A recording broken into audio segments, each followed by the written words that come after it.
Porque hay preocupación por el tema de los glaciares. Dani, son como 5 donde se ha hecho foco, ¿no? Son más de 70. Sí, pero se ha hecho foco en algunos de ellos a propósito de los lares y de la preocupación. Se ha hecho foco en 4 que son muy emblemáticos, que están a pocos kilómetros acá, 100 kilómetros de Santiago. Estamos hablando del Cajón del Maipo, que está a poco más de 20 kilómetros también de donde estamos parados hoy día, acá en la región metropolitana. Todo esto a propósito de, a ver si pueden buscar la imagen, querido director, respecto de lo que pasó en Suiza. Y esa imagen que llamó muchísimo la atención, que dio la vuelta al mundo, de un glaciar que se llama Birch, que sepultó, que colapsó y generó una avalancha de hielo y de roca, insisto, imágenes que son bien impresionantes y que... No hay que ir tan lejos, acuérdense de lo que pasó en Villa Santa Lucía. Lo vamos a mencionar, para hacer la bajada a Chile, pero claro, esto cobró relevancia y contingencia justamente a propósito de lo que pasó allá en los Alpes con esta ciudad. Nosotros acá en Chile tenemos más de 20.000 glaciares, 22.000, hay un catastro de glaciares también, pero hoy día estamos enfocados en qué es lo que podría pasar, cuáles son los riesgos, la susceptibilidad de que haya, por ejemplo, el colapso de un glaciar. Un glaciar acá en el Cajón del Maipo, para no ir tan lejos, ¿no? ¿Qué significa que colapse un glaciar? Eso significa eso. Ya, una avalancha. Sí, José, significa eso. Entero que queda... Sepultado. Esta imagen es bien impresionante. Aquí estamos viendo una avalancha de hielo, de roca, que puede avanzar a más de 100 kilómetros por hora y que sepultó al pueblo de Blatten, arriba en los Alpes. Quedó el 98% del pueblo sepultado en algo que, por fortuna, se estaba estudiando. Por fortuna funcionaron las alertas. Y por fortuna la autoridad civil tomó en cuenta los científicos y los informes. Me voy a corregir. A ver. No es fortuna. No fue por fortuna. Acá fue porque hubo un monitoreo activo, porque había observación satelital, había GPS, había instrumentos instalados. ¿Y se descubrió que estaba inestable? Exactamente. Se sabía que estaba inestable, se sabía que se estaba moviendo, que se estaba deformando muy rápidamente. Había señales, pues. Había señales. Entonces, pero estas señales hay que saber leerlas, hay que tener la voluntad de leerlas. Entonces, este pueblo... Si hubiese sido, perdón, pero déjeme pensar, si hubiese sido en Chile yo no sé qué hubiese pasado. Pero allá no murió nadie, hubo una persona desaparecida. Pero no murió en un pueblo completo que fue sepultado. Imagínate. Fueron evacuados todos 9 días antes. Por eso hemos querido también, Karen, traer este tema. Porque uno dice, bueno, esto ocurre en los Alpes, esto ocurre en Europa. Pero Chile ha tenido experiencia también en estas materiales. Sí, se están derritiendo los glaciares. Daniel hablaba de 22.000 glaciares. Antes eran 20.000. Usted mira, entonces hay más glaciares. No, pues, se están resquebrajando. Entonces de uno ya están naciendo 2 o 3. Y se estima que de aquí a mediados de siglo gran parte de los glaciares de la zona central van a desaparecer.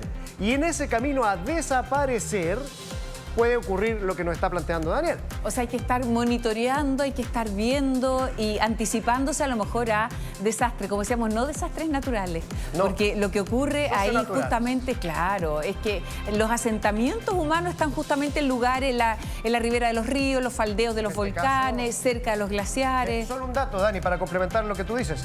Uno dice, ya, pero acá en la región metropolitana, ¿cuánto? Hay 3, 4 glaciares. Hay 1.200. 1.200 glaciares. Sí, por eso es que es importante el trabajo que hacen los investigadores. Acá hay científicos, vamos a estar con uno de ellos muy pronto, que estuvieron estudiando, que viven en la zona además, y que estuvieron estudiando más de 70 glaciares acá, en el Cajón del Maipo. Hicieron una lista de riesgo, de susceptibilidad.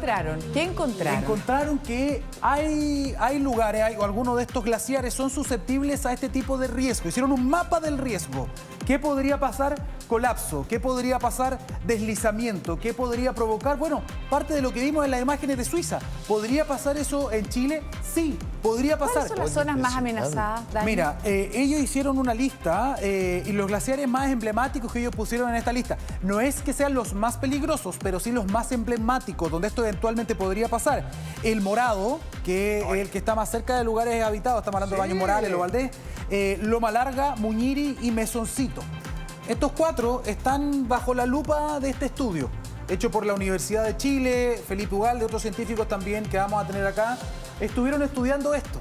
Entonces ellos han determinado que hay riesgo de que esto eventualmente pueda pasar. Y aquí tengo que ser muy responsable porque algunos dicen, bueno, va a pasar mañana, esto es inminente. No, no están diciendo eso, están diciendo que hay un mapa de riesgo. Entonces, lo interesante es que esto ya ha pasado en Chile. Vamos a preguntarle respecto de lo que pasó y le pido al director también que busque esa imagen de Villa Santa Lucía, porque es muy decidora del impacto que puede tener. Ahí hubo víctimas fatales, hubo aluvión. Las vamos a mostrar. Sí, allá en Chaitén, en la región de los lagos. Entonces, esto nos dice que puede pasar. Y lo otro que nos dice es que tenemos que tomar medidas al respecto, Carlos. Dani, querido, estamos en el Cajón del Maipo. Está Daniela Valdés en ese lugar justamente viendo, observando, monitoreando. Viene este tren de lluvia, sistemas frontales intensos. Dani, ¿cómo estás? Buen día.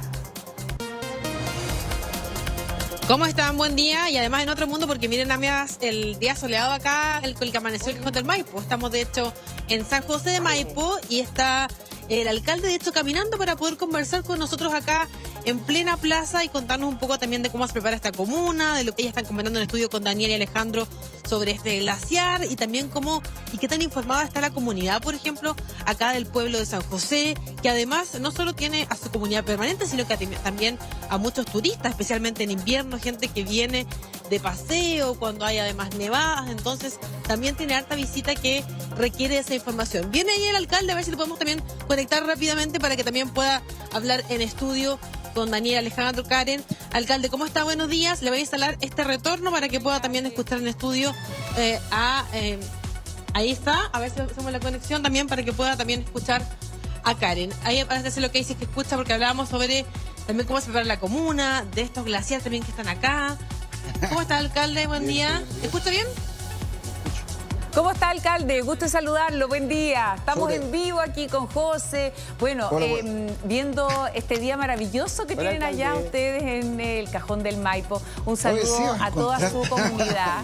Es otro país, sí, está muy bonito. Bueno, pero también atentos a estas alarmas que se han detectado, ¿no? En términos de ver lo que pasa con los glaciales. ¿Qué le parece a usted la situación que está viviendo?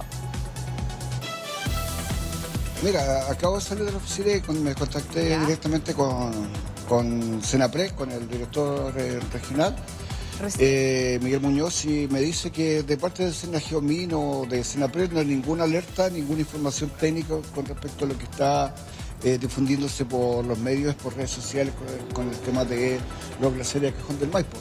Esperamos tener una información de parte de ellos para nosotros ver qué acciones tomar o qué precauciones tomar con respecto al asunto, pero hasta ahora es un informe que en realidad no es que lo tomemos con liviandad, pero sí necesitamos saber de dónde viene.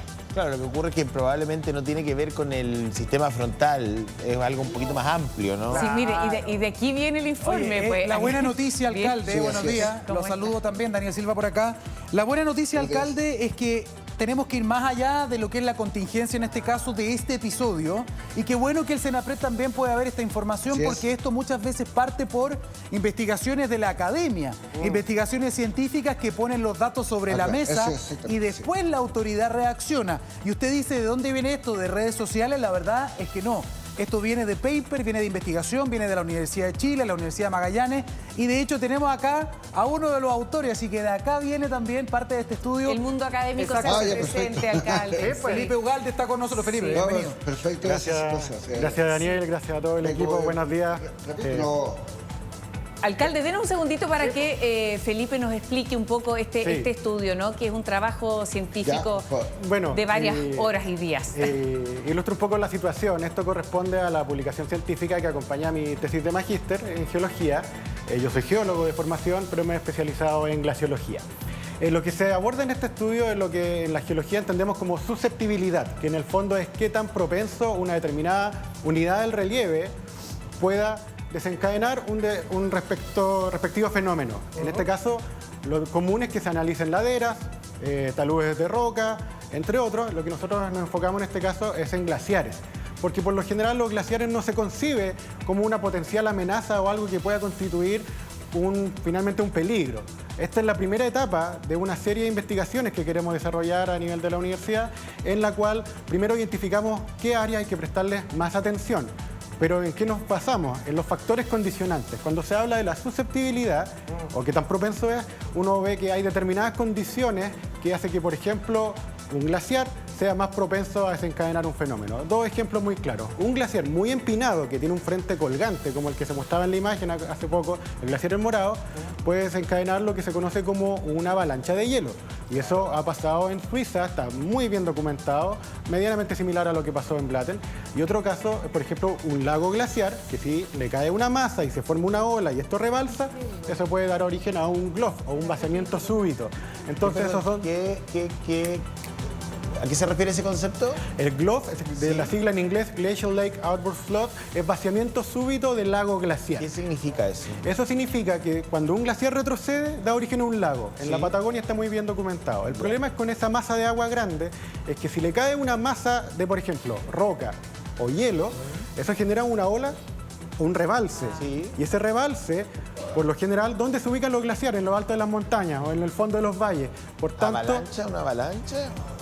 Da origen finalmente a un aluvión. Ok. A un aluvión grande, donde la fase líquida o la parte acuosa de ese aluvión es el agua que está en el lago, del lago de origen glaciar. Entonces, ese es todo el efecto dominó que puede involucrar que, por ejemplo, un lago como el que está hace poco en la imagen, el lago del hay un Morado. problema base aquí, y que tiene que ver con que no tenemos un registro de glaciares en Chile. No sabemos cuántos hay o dónde están o cuántos son. O sea, tenemos y no tenemos, pero son cifras bien imprecisas. La verdad que la Dirección General de Agua, específicamente la subdivisión de glaciares y nieves, hacen un esfuerzo titánico en mapear todos los glaciares de Chile. Chile concentra más del 80% de los glaciares de Sudamérica y es el país que tiene más glaciares en el hemisferio sur. Y por tanto, mapear todos los glaciares de Arica a Magallanes no es imposible, pero es un esfuerzo difícil. Y se ha publicado en dos diversas instancias. El 2014, el primer inventario público de glaciares, 24.000 glaciares en promedio, 24.000 kilómetros cuadrados. 2022, segundo inventario, la actualización, esto es como un censo de los glaciares. Esa oportunidad. Y ahí fueron alrededor de 26.000 glaciares, pero 21.000 kilómetros cuadrados. Entonces, las cifras, ¿qué significa? Hay más glaciares y menos superficie porque los glaciares se recogen, retroceden y al mismo tiempo se fragmentan. Y en el caso del Cajón del Maipo, ¿cuáles serían las zonas habitadas que estarían más expuestas a que, si es que ocurre algo así, tengan afectación? Bueno, en primer lugar, un poco de llamado a la calma. ¿En qué sentido? De que la primera etapa de esta evaluación fue la susceptibilidad. No hay podemos decirlo con propiedad, no se establece un peligro inminente porque eso aún no se ha evaluado. Cuando uno habla de peligro, va más allá de los factores condicionantes y habla de los factores desencadenantes, o los gatillantes, o en inglés los triggers, que para cualquier estudio geológico de remociones en masa son lluvias, sismos, o, por ejemplo, volcanismo, que ahí se muestra una imagen tan bonita del volcán San José. Y el caso específico de los glaciares en la cuenca del río Volcán, como el Morado, los asentamientos más cercanos son los Baños Morales, los Valdés, hay otros establecimientos turísticos como las Termas de Colina, está el Parque Arenas, que es donde se encuentra hoy el glaciar El Morado, entre otros. Antiguamente habían instalaciones de una hidroeléctrica, que ya no están.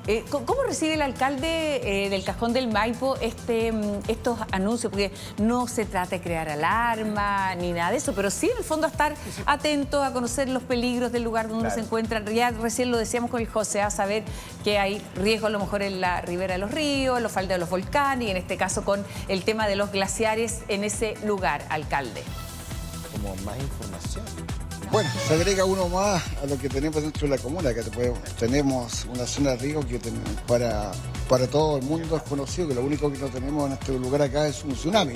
Pero somos propensos a todo tipo de emergencias. Desde ahora ya tenemos que incluir entonces el desprendimiento de glaciares. Me alegro que me esté dando esta información la persona. ¿Usted no la tenía la información, alcalde? Investigación. No la tenemos porque de verdad el tema está en que, como les decía, del Senapred, no tenemos ninguna información al respecto y no es por desmerecer el trabajo que están haciendo, lo que hicieron ellos como tesis, lo que recién me acaban de explicar. Para nosotros, digo, se transmite por los medios, se transmite por las redes sociales, por todos lados y estamos recibiendo desde ahí la información. Como le digo, recién me comuniqué con Senapred para ver qué información tenían al respecto, me dicen que nada. no tiene ninguna información técnica de esta situación. Para nosotros, le doy la gracia a la persona porque me dice que no es por levantar alarma, y de verdad ese tema para nosotros es muy importante, ya que generalmente los médicos se destacan en levantar alarma en este tipo de cosas, y sí, agradezco que estén bien informados y pueden estar dando la información que sea de una academia, y que para eso para nosotros es importante. Me informan también que en Baños Morales, por ejemplo, ya hace 2 años se están haciendo evacuaciones ante posibles avalanchas, especialmente en la época de deshielo, en la época de calor. No solamente el año pasado. Por eso, hace 2 años, pues. Hace 2 años, ahí en el que tiene el morado arriba. Eso es un fenómeno... en agosto del año pasado. Claro. No, lo que pasa es que el año pasado se juntó una mayor placa de nieve que dio instancias para poder desalojar a la gente ahí o sacarla efectivamente en temporada de invierno por el peligro que podía ocurrir. Gracias a Dios no pasó nada, no se desprendió ninguna avalancha ni nada, pero sí en los caminos se desprendieron avalanchas, y eso fue lo que nosotros tratamos de evitar, el peligro con la comunidad. Prevenir. Mira, alcalde, vuelvo a meterme en esta discusión. En general en Chile, y esto tenemos que decirlo, somos especialistas en reaccionar. Es decir, cuando ocurre algo, aprendemos la lección y tomamos las medidas. Eso pasa así. Y no lo digo por los alcaldes. Los alcaldes reaccionan en base a lo que tienen en términos de información. Por lo tanto, el alcalde hace lo correcto. Dice, a ver, voy a hablar con Senapred. Senapred dice, no, sabéis que no tenemos una alerta en este caso todavía. No hay un real problema todavía.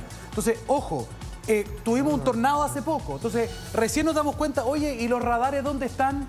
No, es que los prometieron antes, pero como ya se nos olvidó, ojo con el tema de los glaciares, porque lo que pasó en Suiza puede pasar acá. Es más, alcalde, un momento. En lo que pasó en Villa Santa Lucía, y aquí no tenemos que irnos 100 años atrás, 2017. Que están los libros de historia, 2017, murieron más de 20 personas. Entonces, yo hablaba justamente con Felipe, me gustaría que repitamos la conversación que teníamos de fuera de cámara. Yo le dije, bueno, en esa oportunidad yo creo que nadie, ahí vamos a ver imágenes de hecho. Yo le dije al doctor, le dije, yo creo que nadie lo alertó porque no había información. ¿Qué me dijo usted, doctor? Bueno, en el caso de la Villa Santa Lucía, resulta que después del evento se reveló que habían algunos antecedentes que establecían de que la ubicación de la villa estaba expuesta a potenciales amenazas por aluviones, como fue el caso del evento del 2017. Antecedentes académicos. Y que quedaron ahí y que nadie los pescó. La verdad que el mea culpa que se debe hacer tanto de la academia como de ciertas instituciones tiene que ver con que la información que uno levanta debe llegar a todos los estamentos que tienen competencia al respecto. Yo, por ejemplo, hago el mea culpa de lo mismo, de no haber transmitido la información oportunamente antes de que se generara una sensación de alarma. Como se señala en las notas, esto es un enfoque preventivo que finalmente es un llamado a la atención para una primera etapa, la susceptibilidad. Eventualmente se determinará si es peligroso o no. Eso se tiene que estudiar. Y ya teniendo ese escalafón, el paso siguiente es evaluar si además hay un riesgo. Sí, y lo otro, alcalde, yo creo que más que Senapred, aquí hay que hablar con Senagiodim, ¿no es cierto? Eso, ¿cómo escala la información? ¿Ustedes se la hacen llegar, Felipe, a quién?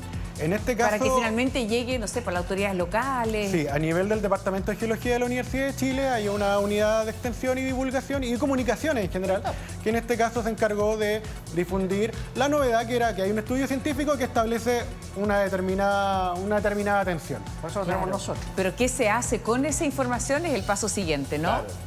Volvemos contigo, Dani. Estamos ahí justamente en el cajón del Maipo. Y el alcalde hablaba de algo que tiene que ver con las medidas que se están tomando ahora, ¿no? Con este sistema frontal que ya llega, estos 2 sistemas frontales, ¿no es cierto? Pero claro, esto está ahí... a largo plazo. Claro, sí, una visión más a largo plazo, pero no tiene que ver con la contingencia meteorológica en esta oportunidad. Ahora, no, precisamente. Toda la cadena de información me parece preocupante, o sea, que Senapred no sepa que, o sea, un estudio que está disponible para que lo leyera nuestra editora Silvana, que, o sea, lo lee la Silvana y no lo lee Senapred, me parece que en qué país estamos, no sé, no entiendo.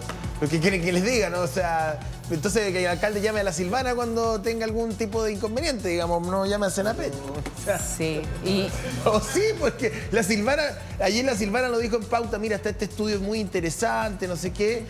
Está perfecto, pero el alcalde se lo consulta a Senapred, Senapred no sabe que existe el documento, entonces somos el mejor país de Chile. Y Felipe dice, claro, hacemos media culpa, pero de alguna manera, ¿cómo uno va a estar remeciendo a cada uno? Porque las informaciones se hacen públicas, ¿no es cierto? Hay una tribuna, una ventana donde se comunican, pero el que tiene que tomarlo es lo leyó nuestra editora, o sea, quiere decir que no estaba tan oculto en una subred. Yo creo que Silvana tiene que ser directora de Senapred. Yo también creo. Silvana, directora de Senapred. Y lo sacamos Mega Noticias Prime. Además.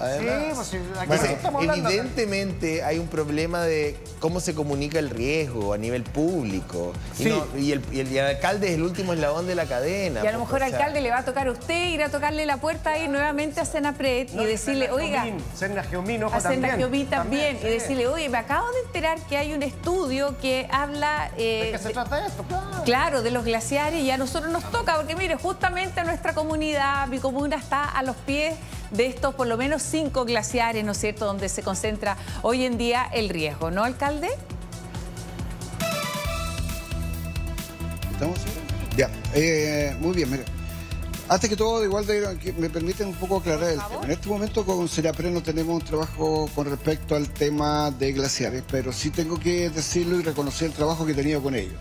El trabajo que hemos tenido con ellos acá dentro de la comuna, porque cada vez que tenemos algún tipo de emergencia se hace un puesto de mando acá dentro de la municipalidad y trabajamos en prevención. Hemos tenido muchos problemas por lo mismo, porque ellos de forma técnica, junto con Senagiomin, nos dan los datos de evacuación, nos dan los datos de dónde cortar los caminos, colocar perímetros de seguridad, y en base a eso nosotros hemos evitado un montón de accidentes y hemos prevenido un montón de accidentes con el trabajo de Senapred. Yo no relativizo el trabajo que tengo con ellos para nada. Les tengo un gran respeto a toda la institucionalidad de Senapred y Senagiomin para el trabajo que ha tenido con nuestra comuna y con la provincia, así que esa parte solamente clara. Con respecto a lo que se viene en los frentes de mal tiempo, nosotros estamos trabajando desde marzo, termina la temporada de verano, empezamos a trabajar de manera inmediata con lo que se viene en invierno. Termina el invierno, comenzamos a trabajar con lo que se viene en verano, así que esperamos estar preparados. Ya las quebradas se están monitoreando, la DOH por medio del MOP ya tiene todos sus trabajos en las quebradas monitoreadas, trabajando con los aviones, ríos también, laderas de ríos, todo trabajándose durante la época que se puede. Ahora solamente esperar que todas estas litigaciones tengan un buen efecto dentro de los temporales que se avecinan, y lo otro, llamar a la comunidad que se prepare, limpieza de canaletas, que eso ya ellos lo hacen ya por tradición o por decirlo de alguna forma. Lo que nos preocupa sí el viento en alta velocidad que se aproxima, y ahí nosotros tenemos que tener un poco más de Ahí va a cuidado. nevar además arriba harto, dice Ale. Muchas gracias, Parte de la Dani. prevención. Gracias, alcalde, gracias, Dani. Oye, la bajadita a la Dani que pase a una chocolatería, tomarse un chocolatito Ahí en la esquina de la caliente. plaza hay una Oye, preciosa. pero ¡Qué Ángel, qué rico! cosa más linda el cajón del Maipo. Le agradecemos Me al voy para allá alcalde. mejor, ¿sabes qué? Voy a tomar un café. Eso, Chocolate. pero por supuesto. Que les vaya Oye, bien, gracias. muchísimas gracias. Muchas gracias, Dani. Gracias, Felipe, también.